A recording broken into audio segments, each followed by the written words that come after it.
same, only football's the winner today. It's the Brisbane Lions fancast in the immediate aftermath of our first draw for 2025. I say that as if there's going to be another one, and I really hope there isn't. It is JB and Patrick, thanks to the Hop On Brewery Tours and Crisp Communications. Back for another week. Still top of the ladder after the second draw that we've had to chat about here on the podcast, but I know that you're excited to hear the famous draw song. So, are you going to play it at the? Did we just play it at the beginning? We did, yeah. Okay, because I certainly played it after the game. I had it queued up and ready to go. So, awesome. I was watching with my partner's mum and I had to do some serious explaining. So, but all in all, it capped off a pretty dull game. So we were just chatting before we hit the record button. It was such a good game that they decided to show old Big Bash League highlights sort of during mid-play. That's how good the contest was in that sort of second or third quarter. It must be said, North Melbourne probably should have won that game of footy. Squandered a few set shots, like sprayed a number of set shots across the game, including Nick Larkey, who missed a few he would normally kick. They seemed hungrier. Their third quarter, they were really, really good. Their whole last half, they were really, really good. Charlie Comben was huge for them in the last quarter as well. And God, we gave away some silly free kicks and a 50-metre penalty that certainly didn't help ourselves in that last quarter. But we got a couple our way back as well. So all in all, I'm really looking forward to never having to think about this game again, Patrick. We don't like Tasmania, do we? We didn't mind it in some of the leaner years, but on the whole, we don't like Tasmania.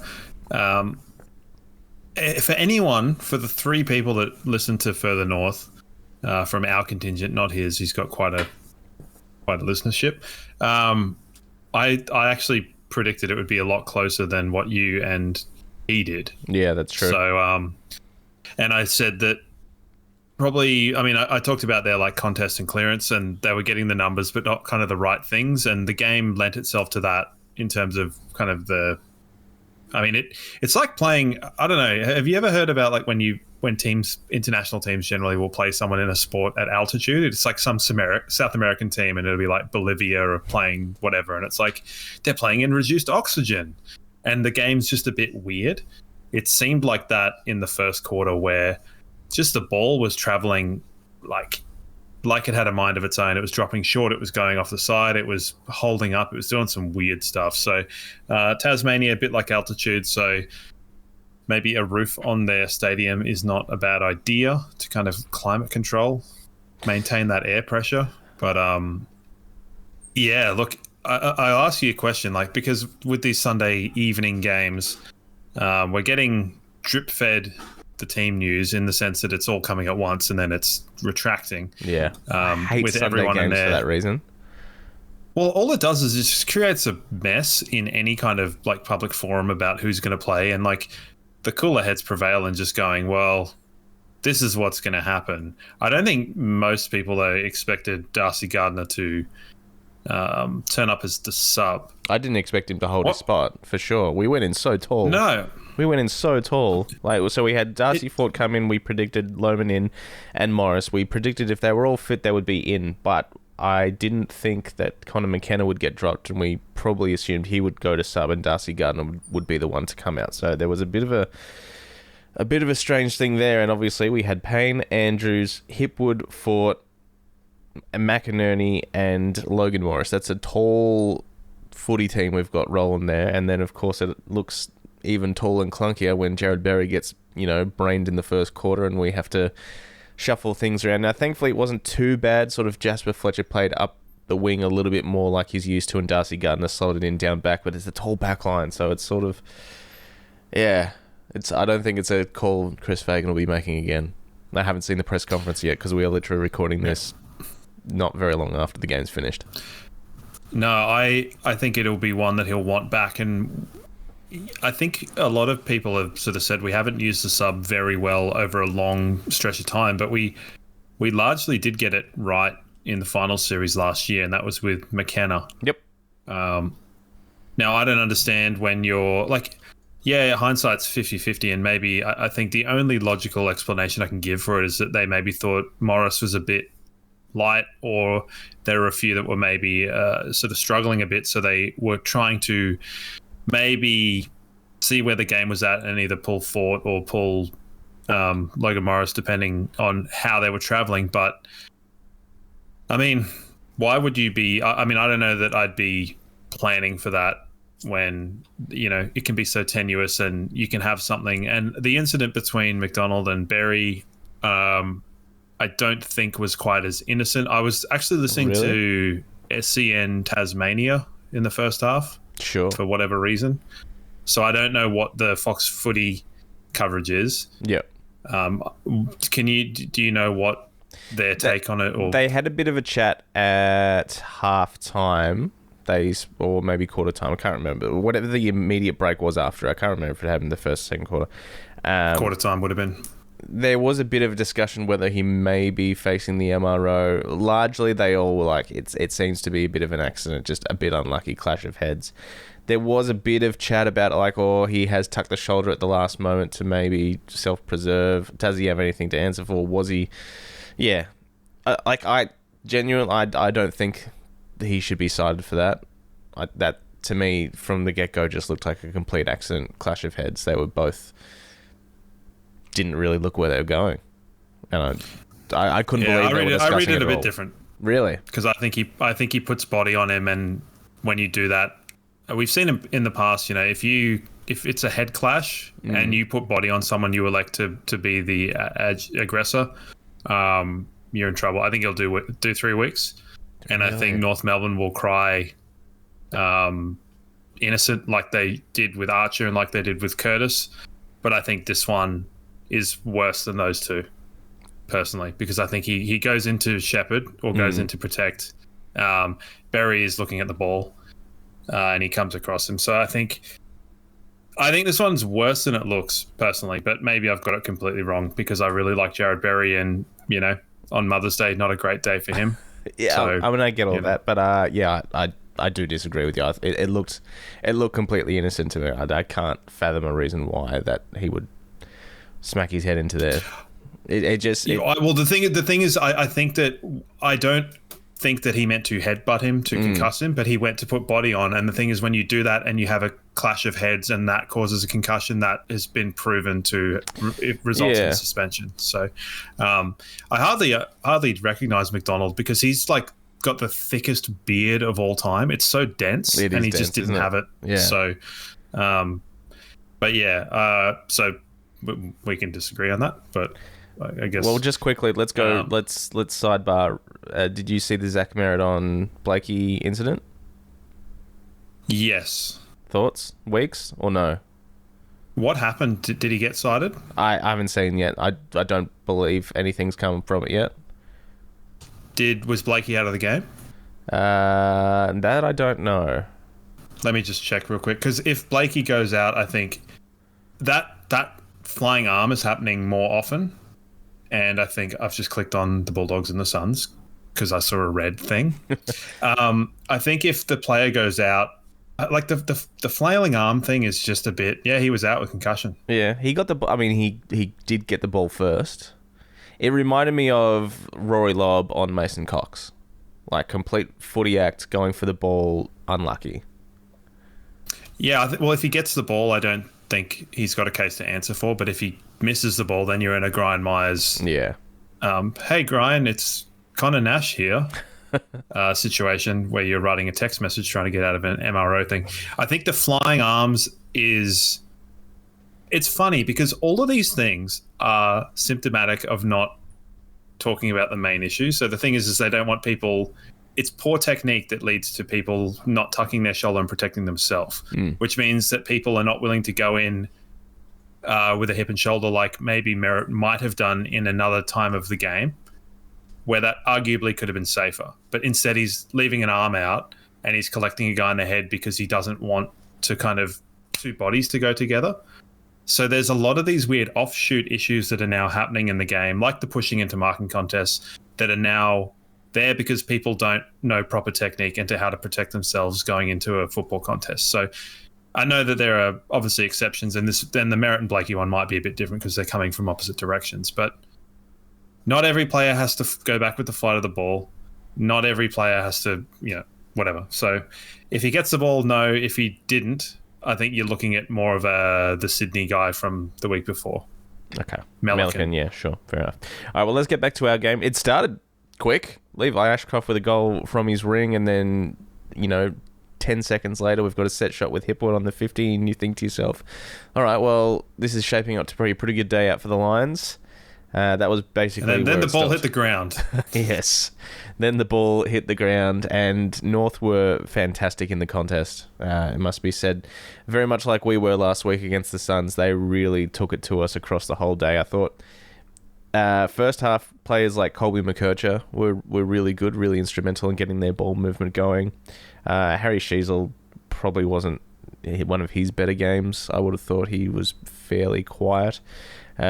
Their key defenders, like I said, Charlie Comben had a good game. Toby Pink had a really good game. But yeah, they just hammered us in the middle. George Wardlaw, we both love George Wardlaw, and he had a fantastic game. Parker was good. Dersma had his moments, but LDU and Wardlaw were, the flag bearers for them. They were pretty instrumental. I actually, my brother mentioned him last week in Germany, was watching live and said, is there a guy on their team called Warlord? And I'm like, kind of. He's George Wardlaw. And he's like, what's his thing? I'm like, I don't know. People just kind of like his sort of shtick, He's wears black boots. He's no fuss. He's hard at the ball. Looks like a beetle. Yeah, he's the most looks like a beetle instead of James Tunstall's old haircut. But Andrew said he looks like a fifth-year Hogwarts student. So I don't know. Sure. That made sense to me. But that's one for the Harry Potter heads. Yeah. Or he looks like a new recruit of the Night's Watch, if that's more your stretch, if you're more of a Game of Thrones. Makes a little bit more sense, yeah. Yeah, anyway.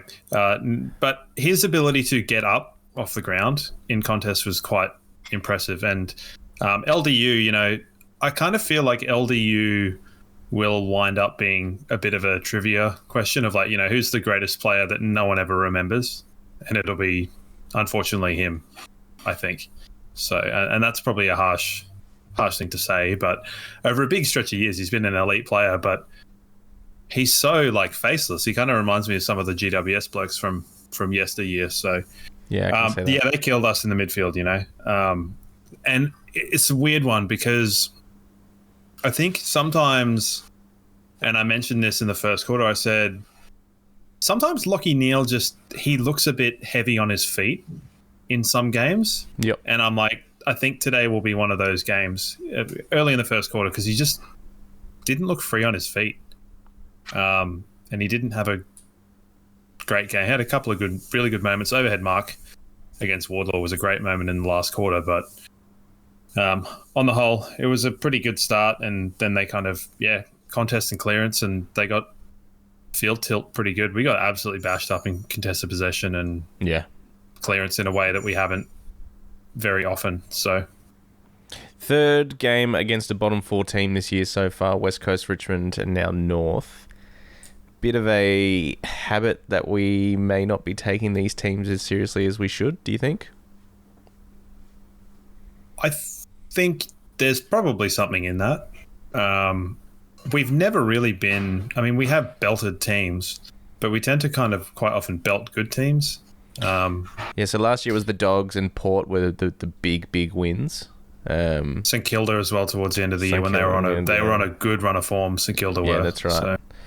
But yeah, it's just sort of these are the games where you should be making up percentage, and we simply haven't. Obviously. Oh, let me stop you there. We've arguably made up percentage in the most strange of ways by alleviating ourselves from the calculation, where we're a game in between, so we now don't have to worry about percentage. It's true. We're half a game clear on top of the ladder now, which is it's obviously annoying. It's obviously annoying. Yeah, but would you rather be half a game clear or second on percentage? Yeah, no, you're probably right there. It is. It's strange, isn't it? It is strange the way we've approached these games, and I'm kind of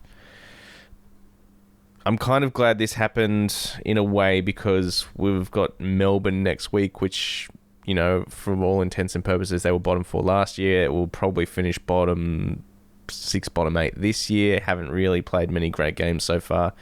I fully expect this team to get a rocket throughout the week, and that midfield is going to want to fire against Petrarca, Viney, Oliver, Max Gawn, because Sherry was huge today. We knew he was going to be huge. He's one of the best ruckmen in the comp, and he certainly showed it today. So Oscar and maybe Darcy Ford are going to have their work cut out for them again next week. Darcy Ford actually won more hit-outs than Oscar today. So I think I was making note to mention that I thought Ford had handled Cherry better than O, and then I think Fort gave away one in the ruck late on in the game, and it didn't really look good on either of them. But Cherry gave them largely first use, and it's not often. I mean, we've seen it twice in 3 weeks now, but it's not often that a lot of our mids are down on numbers or on disposal or clearance or things like that. But I think just regarding our performance against the bottom teams, you kind of look at it and go, well, we have to almost assume that virtually every team is going to be trying to lift that 10% when they play us. I can guarantee fucking Fremantle are going to do it when they play us. Those flaky purple guys. But every team virtually is going to raise that 10%. And if we drop off our 10%, it's fine margins in sport in general, professional sport in general, and particularly in this. It's very fine margins between, like Richmond beat Gold Coast. No one gave them a chance. And we belted Gold Coast and, whatever. Neither here nor there. But I just think that we need to be wary of that. We need to almost plan. Yeah. And Dane Zorko, I don't know if you have caught this one. Dane Zorko was on Dylan Friends, the Dylan Friends podcast a couple of weeks ago. Interesting listen. And he spoke about his entire career, but spent a lot of time speaking about like the early stages, 2012, 2013, 2014. And one of the things he said is, whenever we came up against the reigning premiers, that's the game they lifted for, and you really wanted to show that you could, match it with the best. So it wouldn't surprise me if, what you're saying there is true, and people are trying to lift to take it up to the reigning premiers, and North certainly did today. Like, North were really good and deserved to win this match. It must be said they were hungrier, and as I said, they sprayed some set shots on goal and they really sprayed them as well. Culliver out on the falls. Hippie had a chance at the end. Zerha, his last shot on goal, he really rushed that. Like, I don't think he realised that he had 2 minutes left on the clock. He just, went back, and it's like, I don't want to have time to think about it and stress myself out about it. I'm just going to start doing it. But in doing that, he really rushed it. So, yeah, that was a strange move, and maybe no one got over to him and said, you've got plenty of time, take the full 30 here. So, yeah. He's a weird guy, Zerha. Didn't mind the long sleeves. Just worth noting, we have had a draw against North Melbourne in the past, 2003. Sure. Michael Voss kicked a point on the siren. So, in play, not set shot. Somehow I remember that sort of stuff, and I forget very rudimentary things like how to live and, general behavioural things. So that's good to know. But, yeah, it was a hard watch. I thought it was I think Cam Rayner's best game so far for 2025. Yeah, that was a bit of a silver lining, you got to say. Yeah, I thought Charlie was all right across the day as well. Did a few nice things. I don't know why we sort of looked for him in a couple of one-on-ones in that last quarter against Charlie Comben. At the end, when he was playing on Comben, what's you doing? That was a strange call. Particularly when it's sort of, I've waxed lyrical, particularly after the Bulldogs game, about the foot skills and the hand skills of our team and our players, and the idea that a lot of the time you're sort of like, well, you're happy with more or less anybody to have the ball in hand, and we just kind of panicked at the end. Yeah, we did. You could tell the panic. We really should have been trying to look in corridor and then try to isolate up top, because it wasn't happening. I think Payne had quite a good most of the game. He was his first half was impeccable, and then Larky got off the chain in that third quarter a bit, kicked 1 goal, 2. It should have been at least 2 goals, 1. But yeah, Payne was really, really good, and that spoil at the very end of the match was emblematic of that as well. He was amazing. Harris had a largely good game as well. That 50-metre penalty is something I don't think we'll ever see again from Harris Andrews. How's about this? So have you noticed a 50-metre penalty given for dissent this year, aside from the one against Zorko and the one against Harris? Because I haven't. I mean, I'm sure it's happened. There was so many of them in Sydney Essendon. There was so many 50-metre penalties. Right, okay. Yeah. Well, I didn't watch that one because I, didn't want to stab my eyes out too much. But, I haven't seen any, and I've watched probably a lot more football than I usually do in terms of, Thursday night games, they're there. Friday night games, they're there. Watching heaps of football. So I haven't seen one. I'm not saying they haven't happened, but I haven't seen any, and we've had two. And the whole rhetoric has been that the dissent thing is gone, and that doesn't exist anymore. Well, it does if you're Zorko and Harris Andrews. So I think Logan Morris got a little bit unlucky at the end. I think that was a mark for all to see. But not going to complain about umpires. It is what it is, and you got to deal with it. So especially when Eric Hipwood got away with a pretty obvious deliberate out of bounds. Yeah, I think he was trying to tap it to a voice that he heard behind him, which, has he got schizophrenia? Who knows? So. A voice from the crowd. He's tunnel balled it straight over the line. Look, yeah, it didn't come down to that. There was a lot of things going. Good to see Kai Lohmann get through the game. I mean, obviously wasn't his best. It's a low bar, man. It's a low bar. I mean, and you know what? He'll be thinking the same thing as, thank God I just got through the game. Did a couple of good things, but yeah, he got through the game. Cal Archie could not buy a mark tonight. He was matched up pretty well, I thought. So he still ended up with a goal. Did okay, but yeah. He was playing largely on Comden, wasn't he? I think he was trying to. Yeah. Yeah. And that's why it seemed weird at the end that Comden ended up on Charlie, and you're like, well, what are you doing? Yeah. But I think he was largely doing a pretty good job, and then it didn't quite work in the last quarter. The sort of structure broke down. I mean, for anyone wondering, I think not having Berry on the field really highlights how important he is for our sort of structure and system and willingness to run. He makes up a lot of ground over leg speed, and he does a very, very good job for the team. So I think if anyone is on the fence about what he does, I personally don't think that if he doesn't go out of that game, we don't lose. I think he's good for a two-goal swing either way as a player, defensively or in an attacking sense. So that's my thoughts on Jarrod Berry. Yeah. We all know that I like him a lot. So odd question. Is there a direct flight from Brisbane to Tassie? Ooh, not something I've looked up, I must admit. Maybe someone can give us notes, because I feel like the idea of having to potentially go on two flights is a bit of a pisser. I'm sure there is. There has to be. Let's do this in real time via Webjet. So the old reliable Webjet. Yeah, the one that fucked me in the grand final. Just because I feel like that's a little bit, if you are having to get a connecting flight, it's a little bit harsh, why are the reigning premiers playing in Tasmania? Don't really get it. Look, I don't know. Let's go. Let's say we are going next Saturday. Search flights, please. Oh, you dog. It's famously take like 7 minutes to waft through, and then you end up on Malaysian Airlines going to the Pacific or Atlantic or wherever that happened. This is just thrilling content, is what it is. Let's click that. Yeah, you can get direct flights. All right, well, I stand corrected then, but maybe we can just cut this whole segment out to make me not look like an idiot. That would be funny. That would be good. Yeah. Or just edit it and chop it up, make it look like rock bottom. Although the ones I've randomly clicked on... Oh, no, there we go, yeah. A lot of them do go to Melbourne and then to Hobart.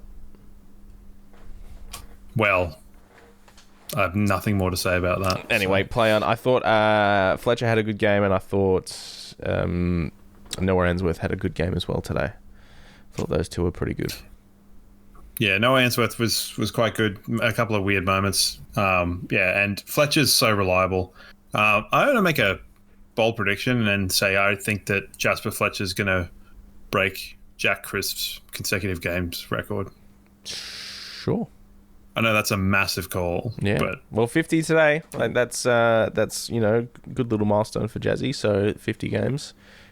Really happy for him. Hasn't missed one since his debut. Yeah, so. and I don't think Moddy would have either, since he's come into the team. He might have, but I don't think he has. I think he's been pretty reliable in being there each and every week. Other than that, not really. Bailey had his moments. I thought Hugh was pretty good across the day. Another 10 tackles for Hugh, so he'd be right up there in terms of team tackles across the year. Eric was pretty good across the day as well. Like he's, without kicking bags on bags, like he's kicked another 3 today. Had the chance to win the game. Couple of contested marks. He's putting together a nice little 5-6 week period. Eric is. Just trying to find out what his goal stats are so far for the year. I think it's 19 or 20. And there's just an element of curiosity because we're how many games in? 10 games in? Yep. Yeah. And you're looking at it going, 50 goals for a season is not bad. And that's kind of essentially how he's tracking, I would say. Particularly given 19. his injury and form bias going into it.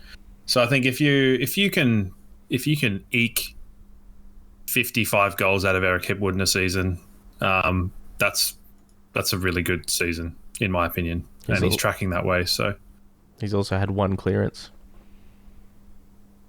Would that have been like a ruck thing? Yeah, I'd have to think so.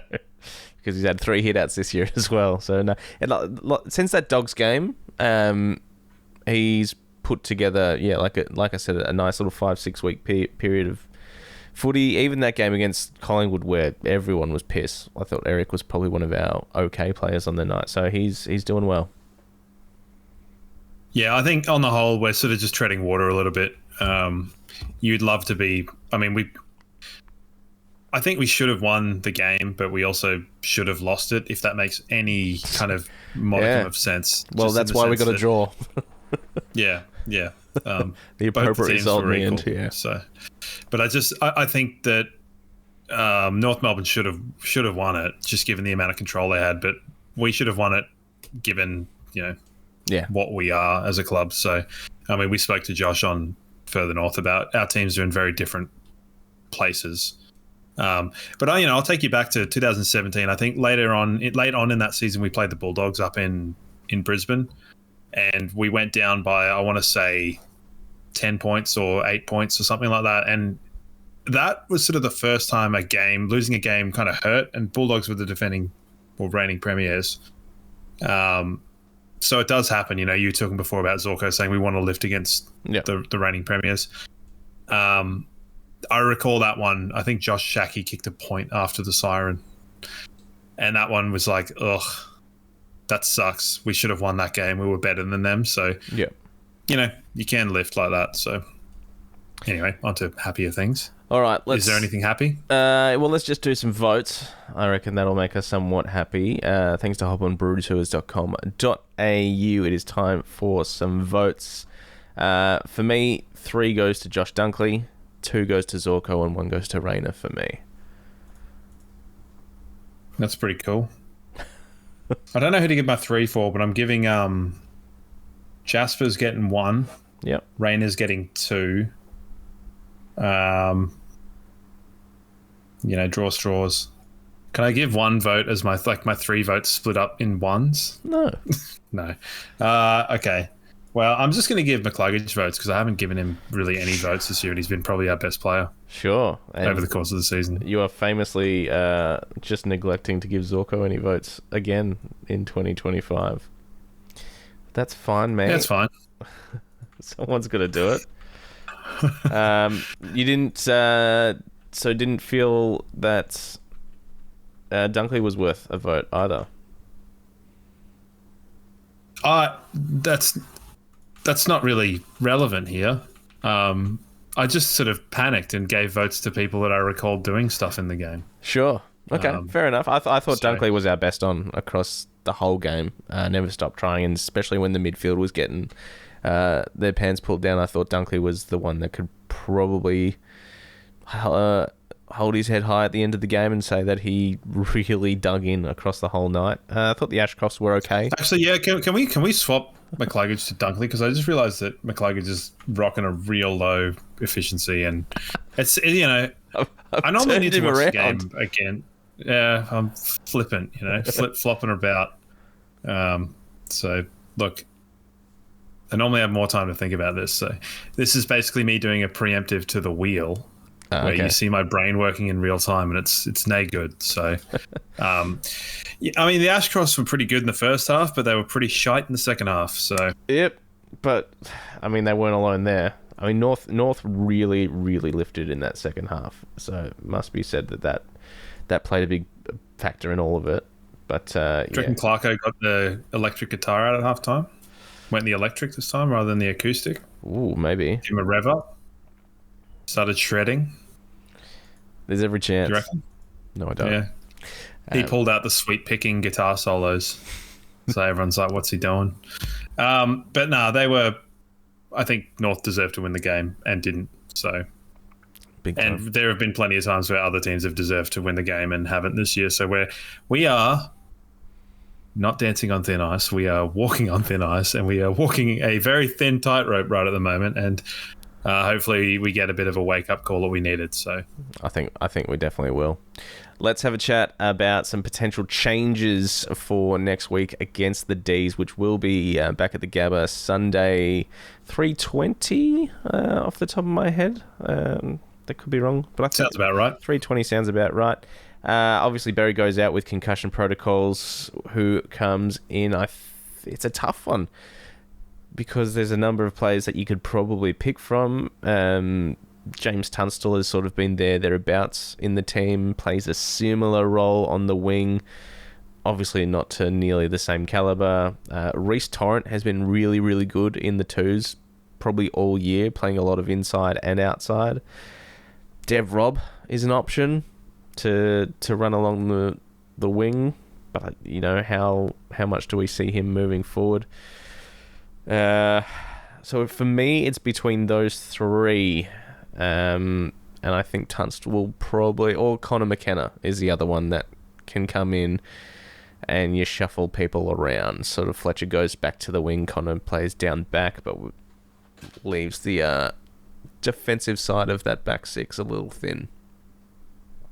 I had a question. Did Coleman play VFL this week? He did not back up his performance from last week, which is not unsurprising. The first game back, he's had so much time to think about it, wants to go out and fire, and then he's got to recover from a game of footy. Suddenly he comes back out, he's slower, he's sore.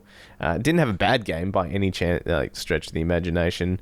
15 touches, 0 goals, 1, 7 kicks, 8 handballs, 4 marks, couple of tackles. It wasn't near... Reads like a normal game of football. Yeah, yeah, definitely. Luke Beacon backed his performance up, though, big time, and led all comers with 31 touches, 26 kicks, a couple of clearances, 9 marks as well. He had a huge game.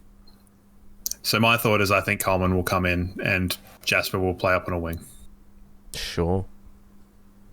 I think that'll happen. I think Darcy Gardner should come out of the team as a sub, and we should be putting McKenna there. Yeah. I think something like that will happen. I think it'll be McKenna or Tunstall. Yeah. Hopefully McKenna, but we'll wait and see. And I just think, the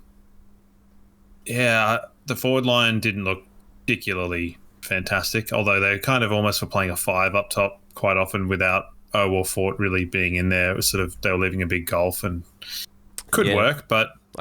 More often than not, I saw Darcy Fort in the back six.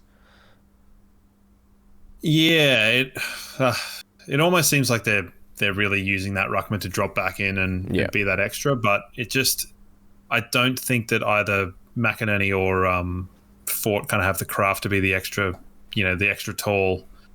So it's kind of, it did highlight probably how well I think Day could kind of fit that role structurally a little bit. I feel strange, but I feel like we kind of missed having him running around. And our balance wasn't there. So I'd be inclined to kind of go a little bit not Darcy Gardner as the sub, because that helps in one way. And get another runner on the bench. McKenna does a really good job. And I think Coleman will come in and Jasper will play on the wing. Yeah, you could be right.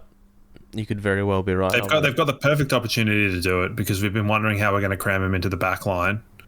And what that probably means is you've got one of either Modi or Kitty playing a little bit more of a true defender's role. So we'll see. But I think that would be an easy solution to a difficult problem, which everyone always looks for. Yeah, I mean, sure, why not? Maybe it is simply that easy. The surprising news is that Tom Doedee, after putting together 4, maybe 5 weeks in the VFL and looking really, really good, and the thought last week is like, oh, how are we going to get him into the team? He's clearly ready to play AFL, and then suddenly he's not playing AFL or VFL. Like, I was surprised when I didn't even see him named as emergency when the Thursday night teams came out in the extended squad, and he wasn't in that, and then wasn't named as emergency when the finalised teams came out. Then he's managed for the VFL, so probably not a bad thing. Coming back from 2 years not playing footy and 3 knee recos to manage his workload, but piss poor timing at the same time. Yeah, well, as I said last week, I think maybe a lot of the rumblings about how you're going to fit him into the team are not by him, because we heard from the coach that when he's ready, we're waiting for him to kind of give the okay. So do you reckon Tom Doedee said, I need a week off? Or do you reckon that was from the up above? Well, you're kind of straw-manning me here. I don't think that he said that he wants a week off. I would say that he probably hasn't said that he's ready to play first-team football yet. So they're two slightly different arguments. So I think, I think he was they probably looked at his load and looked at soreness or whatever. I don't know. It's just weird to think that, he'll tell us when he's ready, but we'll tell him when he's not. That seems strange to me, in a way. You know what I'm saying? Yeah, I do understand. Maybe it's the sort of thing where they're like, oh, he's in the red zone, the fabled red zone, and he's been doing too many sprints or something like that. So it also maybe just could be to travel.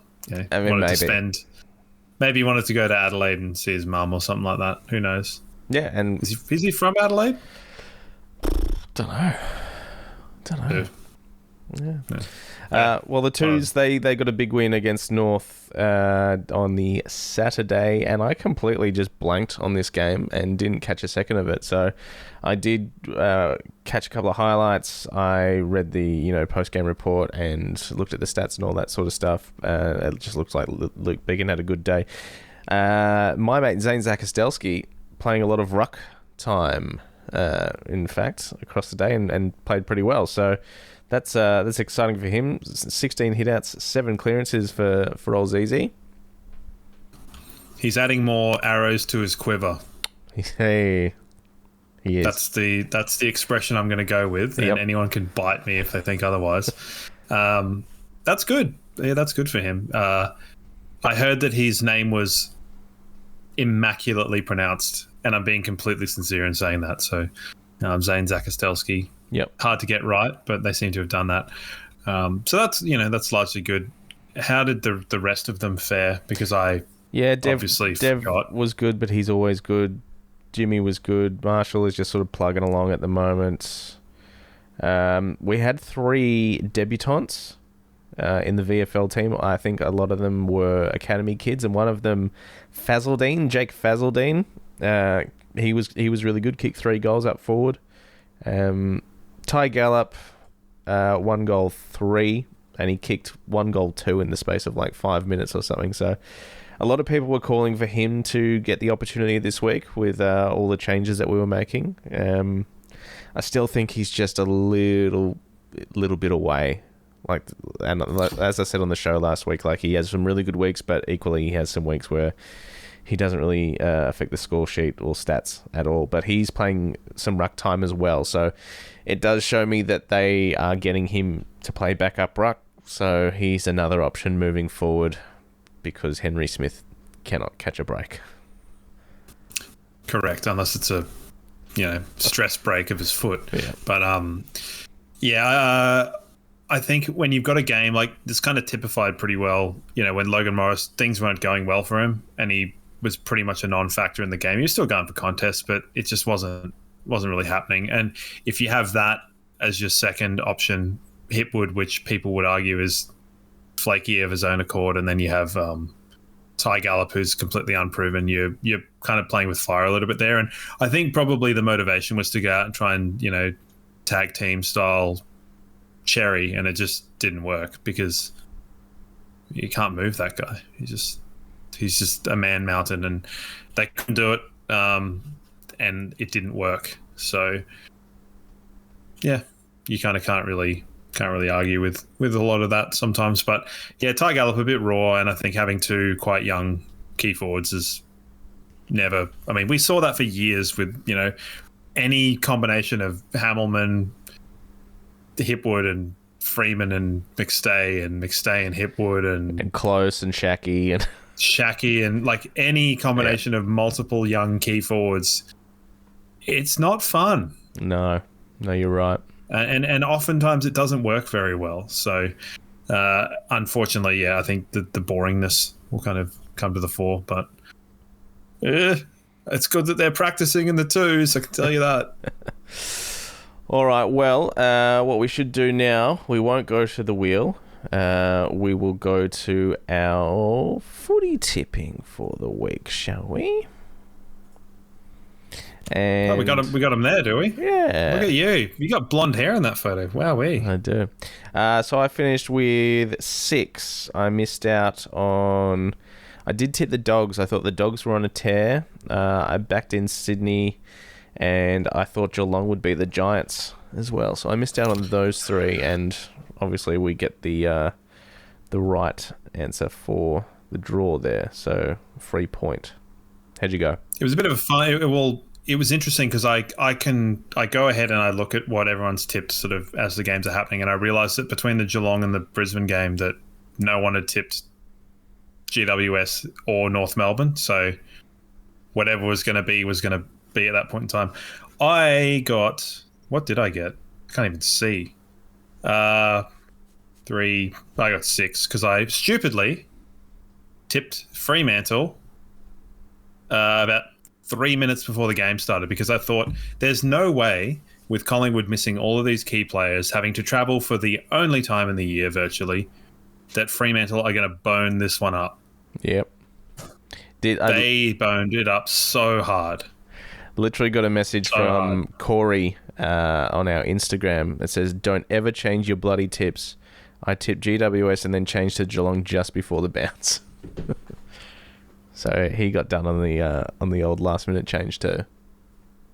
In fairness, not a last minute change, but I did change to Adelaide because cooler heads prevailed, and I nearly changed to Port Adelaide before the bounce because I was like, "Oh, they got the prison bars out. It's going to be all in. Like they're going to be smashing it." Good game, showdown. Actually, both it was great. Saturday night, both games were awesome. But how's about that they have conflicting schedule for the two probably? Well, I mean, today was very tight, but the two best games.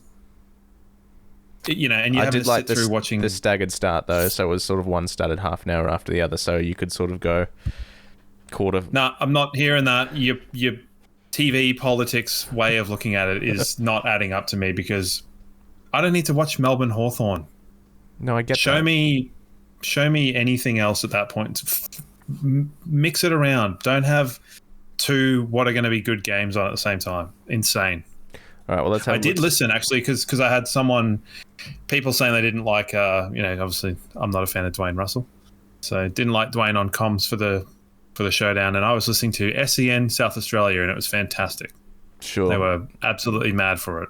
I have no idea who was on comms, but it was great. Yeah, well, Dwayne's a big Port man, always has been. Can't stand him, especially when Charlie Dixon's playing. I'm so glad Charlie Dixon has retired, because Dwayne Russell just goes off his head for Charlie Dixon. And this is also the second time he's pulled out that bullshit rank and file thing. Stop it. Yeah, but he's doing it with more players. Like I heard that there was a like Finn Circles and he now has like Mana tackled someone and he said manner of whatever. Like it's just like stop with the puns. They are awful. Yeah. Don't do it. There was only one so Dennis Dwayne Russell Committee. is He's gone almost now. Hey? There was only one Dennis Committee. Leave it for him. Yeah, but I mean, Dua Lipa, like, do we need this in the game? Answer is categorically no. So anytime Dwayne's on is basically an immediate look for other commentary, in my opinion. All right, well, let's have a look to round 10 for our tipping. Gold Coast and Hawthorn Thursday night. Still in Darwin, which means I'm tipping the Suns because they haven't lost. As far as I know, they haven't lost in Darwin. I thought they were going to get done by the Dogs, and they still won, so I'm backing them in. Are you going to back them in by like 140 points? I'm going to back them in by 20 points. I'm going to go... I don't think it's going to be that big, actually. I'm going to slide that down to 14. I can't get to 45, so I've gone 46 points. Suns by 46. Sure. Well, think about what they did to Geelong last year. They beat them by like 90 points or whatever. Yeah, so, righto. Sure. Yes. Sydney. Sydney Carlton. That's at the SCG Friday. I'm also going to go Sydney. Collingwood Adelaide is going to be an absolute belter at the MCG. And is it just me or the last like 6 times these guys have played, it's like less than a goal in it? Yeah. Maybe it's just Adelaide like playing really good teams and they always rise to the occasion when they're playing, you know, the Brisbane of the world or the Collingwood of the world. So Collingwood. It's a tough one. It's a tough one. I really like the Crows, but Collingwood's defense is just formidable. I might change it a couple of times. Port and Geelong at Adelaide Oval. Geelong love beating Port Adelaide at the Adelaide Oval. Do they? They love beating Port Adelaide at the Adelaide Oval. All right. Well, I'm a tentative Port Adelaide at this point in time. Sure. Giants Freo at NG. I'm not tipping Freo. Freo can go so far in the bin, and Fremantle will 100% win this game. They will 100% win the game to spite. Fremantle have become almost like the villains of... I mean, if people cared more, and I care a lot about things that don't actually matter. That's why I'm on a football podcast. But Fremantle have like single-handedly become villainous within the AFL community. They couldn't even do the job on Collingwood. Yep. Like, just every opportunity that... sorry. Anyway. All right. Doggies, yes, obviously. Richmond North, I've gone North. Brisbane to beat Melbourne and St Kilda to beat a West Coast. That's how I'm finishing things off. Yes, Brisbane and St Kitts and Nevis. North Melbourne and Richmond will be a let's wait and see here. Because the thing is, I think... I don't know. They're both not very good, but it's like Richmond are winning games. They're now figuring out how to do that. If North play like they did today, though. Yeah, but they also probably won't. Yeah, it's a tough one. I'm not going to be surprised. Tentatively go with Richmond. Yeah, okay. For those, if anyone's doing the gauntlet, Brooksy didn't know what it was, so he's not in it. I'm out. I'm still in it, and I tipped Richmond this week, so I got rid of them. So I had some stakes in that West Coast game, so that was good. Still in it, but I'm not going to tell anyone who I've done my whole season. Sure. I've mapped it out, so otherwise you get dusted with like you have to tip North Melbourne against like Collingwood, and you're like, oh, well, that's not good. So pre-plan, everybody. Righto. All right. Well, that means it's time for the wheel.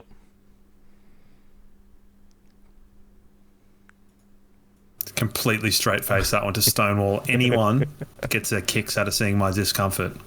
It is the wheel thanks to Chris Communications, chriscoms.co. If you've got a business and you need some marketing of any type, or if you've got a podcast of your own, Abby and the team at Chris Comms can certainly not just help you out, but really help you out. All right, let's go to the wheel. Now, whose turn is it? It sounded really nefarious. It's your turn to pick or skip, because I skipped on Todd Banfield and then spent all my time saying how I liked Todd Banfield. That's right. Ooh, Brent Staker.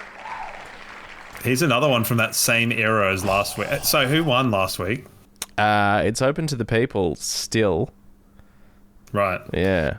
Because it was funny, because one thing that sticks out of my mind is saying that I'll remember more Todd Banfield games than I will Joel Patfull games, and Joel Patfull will surely have played in those 4 Todd Banfield games. I remember. Probably. So there's irony there for whoever looks for it. Stakes. What do I want to do with stakes? God. Yeah, I'm gonna. Can take a punch. I'm gonna. Well, can he? I'm gonna pass on stakes. I'm gonna let you take stakes, and I'm probably gonna regret that. Oh no! I've got your favourite player, Jarrod Berry.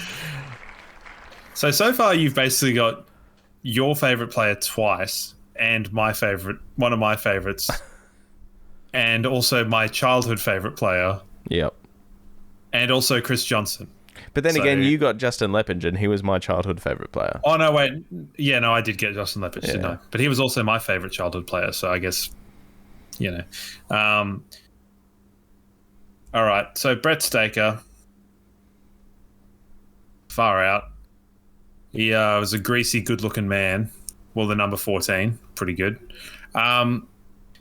He was part of the 2010 bid for a flag, and that died quite quickly in round 5 against Melbourne, but it looked good for the first 4 rounds, which we've talked about last week.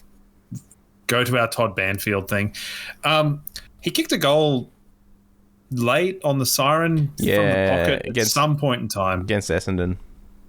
Yeah, I'm thinking 2012, 13.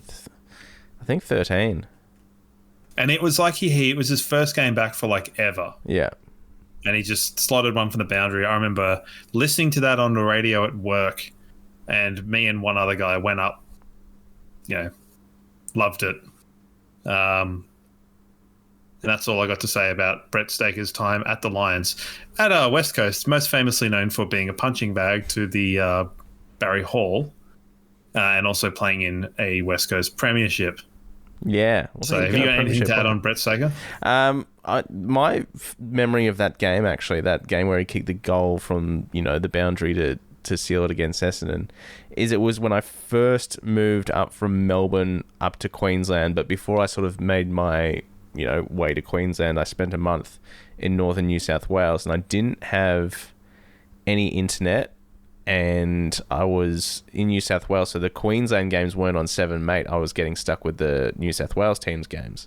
So I couldn't watch the game. I had to check the scores, and I went out and bought a Telstra Wi-Fi dongle, so I could then download a torrent of the game to watch it back, and it was that Brent Staker game, and because that would have been in a similar time frame to the Geelong one that you went to the Gabba for, right? Yeah, so that was one of my first games when I actually moved up to Queensland.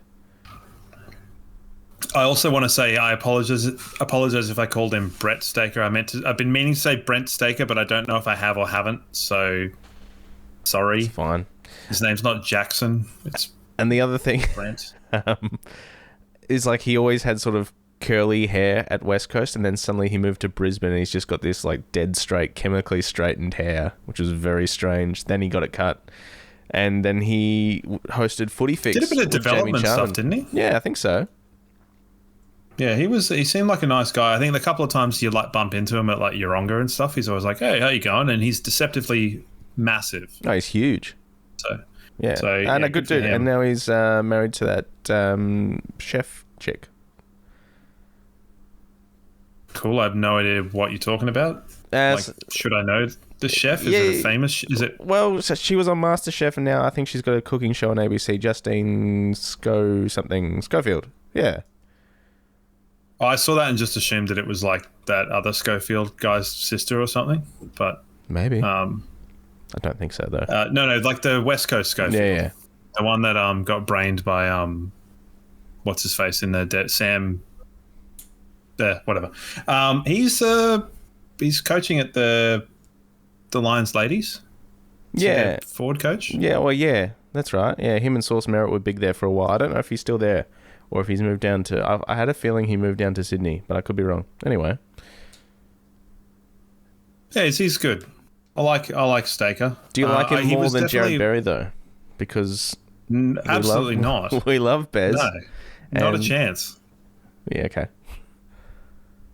You can go now. You can Well, I don't know if I'm going to talk or if I'm just going to, in post-production, put that speech of him after the prelim final with Mitch Cleary. I might just do that. So you're going to hear that now. That's absolutely... No, that's not in the rules. You can't do that. I wasn't allowed to, although I didn't have Chris Johnson, I wasn't allowed to put his flying fists of Chris Johnson in the edit. A, because I don't do the editing. But B, a picture is 1,000 words. Say 1,000 words. Don't rely on pictures. Okay, well, just remember what he said after the prelim final, that emotional interview with Mitch Cleary about, resilience and talking about his mum, and then he goes out grand final day, kicks that goal. Brilliant. The redemption after the 50-metre penalty in the 23 grand final. Ultimate glue player, Jarrod Berry. I remember some early good games where he followed around Joel Selwood and did a pretty good job. Yeah, in 2017, and obviously the 2022. I think there were also times early on where I think that it was really a bit of a who's going to be the breakout, leader in the team between him and Huey. So yeah, I mean that's obviously their career paths have gone in slightly different directions in terms of how they play on the field, but I mean as far as epitomizing the giving yourself to the team, I don't think there's anyone else that does it as frequently. I hate it that he gets so much bloody body heat every game, and it's I think we've got a few players concussion watchers, with Starcevic, and Harris has had a few and Berry's had a few, and it's just a bit like ugh, don't like it. They're away from their heads. It is really strange that we just haven't heard anything about Brandon Starcevic at all over the last maybe 3 weeks. We heard it was going to take him 2 months to get back, and then we randomly... I thought he'd been doing some contest work. Yeah. Training. So the last we heard was Fags maybe 3 weeks ago. It was like, oh yeah, he's back training now. He's looking good and things are looking great. And then it's just been radio silence since. So, the path isn't often linear. Like if you kind of look at what a lot of the things are, a lot of it is completing activities without having kind of a relapse into symptoms and things like that. So it can be a bit... you're adding more in, and if you're regressing into symptoms, you have to scale it back. So it can make for some non-linear recovery times. So we will wait and see. Yeah, unfortunately, but yeah.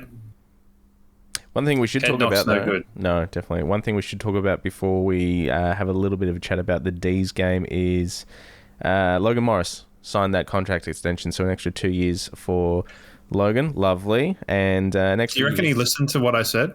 Probably not. No, I don't think so. Where I said that he would be a better player and sign a 2 or 3 year, and then you can get your payday later on. Yeah, and maybe that's what he was thinking all along, and maybe he did listen to the show and thought, you know what, that's all the evidence I need. Get my manager on the phone now. Darcy Ford also signed an extra year, which is good as well. Bit less exciting than Darcy Ford one, but still probably necessary. I would be, I'd maybe unpopular, but I think maybe if Henry Smith hadn't been out for 10 weeks. Yeah. Fort might not have, maybe, but here we are. It's just we need a little bit of contingency going into the following year, because I think Henry Smith's development will be kind of pushed back another sort of 6 months, and it might make us a little bit more aggressive in the trade period. But at the same time, the salary cap's a thing, and we've got a lot of good players. So, yep, happy that Logan Morris will stick around for a little bit. It was the funny timing of the Brad Johnson list, and people. Suddenly everywhere he was being touted as like, oh, he should have gone at pick 2, pick 1, all over the place and in the football media scape. As nice as it was to hear that, Logan Morris is getting some recognition, I think Brad Johnson was way off saying that he was pick number 1 in the redraft. Well, one of the other more boffin-y type YouTube guys had him at pick 2 behind Harley Reid. So when he did a redraft. But At the same time, he completely missed someone that I can't remember, but should have been there entirely. So I don't know. People are doing what they're doing. So, but premierships trump lots. They do count for so much. Clearly, they really do. All right, the D's this week at the MCG. It is 3:20 at the Gabba, and It's the D's. Sorry, you said the D's at the MCG, it is 3:20 at the Gabba. Did you hear that insane thing you just did?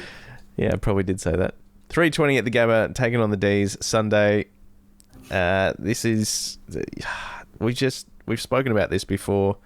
There's this sort of bubbling real rivalry we've got with the D's over the last few years. There's been a little bit of hate, and there's been a couple of finals in there. It has died down a little bit with the trajectory of both clubs, but there's still a certain amount of spice there. I don't know. I reckon if you look at that game last year, there was plenty of spice in that game. Cozzy Pickett kicking them, as you would say, out of his ring. Yeah. Left foot snaps from 50. No, there's plenty of heat in this, and I want to crush them. Hopefully Harrison Petty will be back, and we can crush him, and we can crush Stephen May and the rest of them. Sure. Well, Pat's out for blood. Yep, I am. Don't like Melbourne. Yeah, no, I don't like Melbourne either, but not as much as I say like 2 years ago, I suppose. It was like those 21, 22... I think 2022, when they absolutely smacked us in both home and away games by like 10 goals, and then we had them a couple of weeks later in the finals, and Oscar McInerney's out, and then the night before Joe Danaher's out, and you're like, oh my God, they're going to do it to us again. And then suddenly we just pull out this like one of the great finals wins of it, Brisbane Lions history, and that was the Thomas day. Fullerton in full force in that game for the Lions. So. Jarrod Berry on Clayton Oliver. One of his best games for the club. I would say Jarrod Berry broke Clayton Oliver. So in that, he wins the last category. He broke him. That was the end of Clayton Oliver after that game. You're probably not wrong. I posted in the Discord a while ago when he was kind of going off the rails, Clayton Oliver.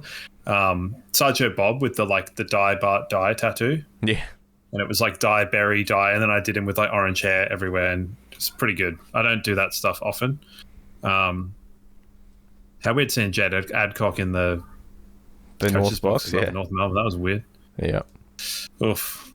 Anyway, yes, Melbourne. Don't like them. Kill them. Send them back to the demonic realm. I mean, on paper we should win this one, but the D's haven't been playing awful footy. They stuck with Hawthorn for quite a while. Yesterday, so was that yesterday or today? God, it's all blended into one. Yesterday morning. Yeah. Or yesterday virtually morning. Yeah. They stuck with Hawks for a while, and then Hawks just sort of ran out with it in the last quarter. And then based on today... they beat Fremantle, so it's like that's not... Yeah, but then they got hammered by North. It's a strange one. They started 0-4, 0-5. One of the... Yeah, it was... they started 0-5. Yeah, crazy. And then they beat Freo. So, yeah, we should beat them. I want to beat them by a lot. Would like that. Well, back at home will be good. No Jack Lever for them. As you said, Harrison Petty's a watch from that concussion. Then, other than that, they've largely got a full list available. There's a couple, fringe injuries here and there, but in terms of the big names, Max Gawn will be there. Petrarca, Oliver Viney, who always plays well against us. Chandler will be up forward. Spargo, Rivers, Sparrow. And Harry Sharp will come back to the Gabba. He's been a mainstay in there, starting 23, I think. So started as a sub early on in the season, but I think he's come into it a little bit. So yeah. They've got two virtually similar players between him and Langdon. So yeah, I mean it's a lot of familiar names, but I just think their balance is kind of all over the shop. So Tom McDonald playing further down back. Other than his touted, I'm the greatest winger of all time. Didn't quite work. Van Rooyen, they've got threats, but I just think we're better than them. So, and I think that midfield is not going to get shown up 2 weeks in a row. No, because they've been shown up 2 weeks out of 3. Yeah. So let's maybe make it, even the ledger here and go 2-2. I don't think much will change. We'll try and go in hard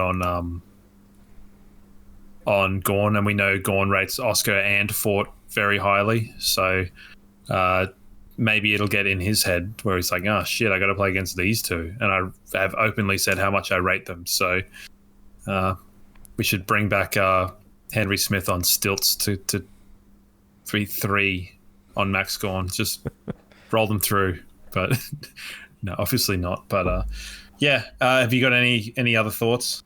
Not so much. I just think after today, I think they should hopefully get a stern talking to, and we'll be fired up for this game on Sunday, because I know that the players will be carrying a little bit of angst when it comes to Melbourne as well, because there's plenty of players still on both lists that have got long memories and hold grudges. So I know that there's going to be a